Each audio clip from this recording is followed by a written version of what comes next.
धोखा मिलल ई हमरे नदानी बा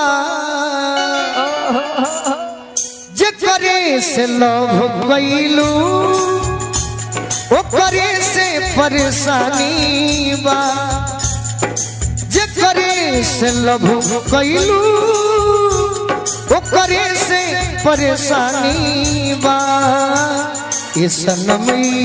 करम तहरो लागे खानदानी बा ये सनमी करम तहरो लागे खानदानी बा। एक और अंतरा भी आज सुना दी। आज तो सदा के पीछे पागल बड़ू आज तो सदा के पीछे लागल बड़ू आज तो सदा के पीछे लागल बड़ू कहे हमरा के कइले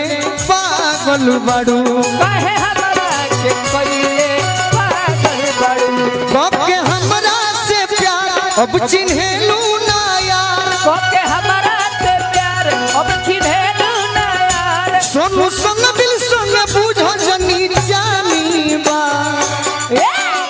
जे करे से लव कइलू ओ करे से परेशानी बा ये सनमी करम तहरो लागे खानदानी बा ये सनमी करम तहरो लागे खानदानी। और कहा ना तुड़ले बाड़ू जावना के खाती हो जवना के खाती हो उमिली न तहरा गावना के राती हो उमिली तोहरा गावना के राती हो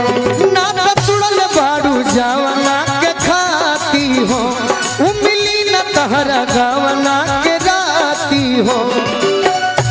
तूरी गोलू के दिल तहरा मिली न मंजी तुम बोलू के दिल तोहरा मिली ना मंजिल यह सोची के मन में हैरानी बा जे करे से लव कइलू ओ करे से परेशानी बा ये सनमी करम तहरो लागे खानदानी बा ये सनमी करम तहरो लागे खानदानी बा ये सनमी करम तहरो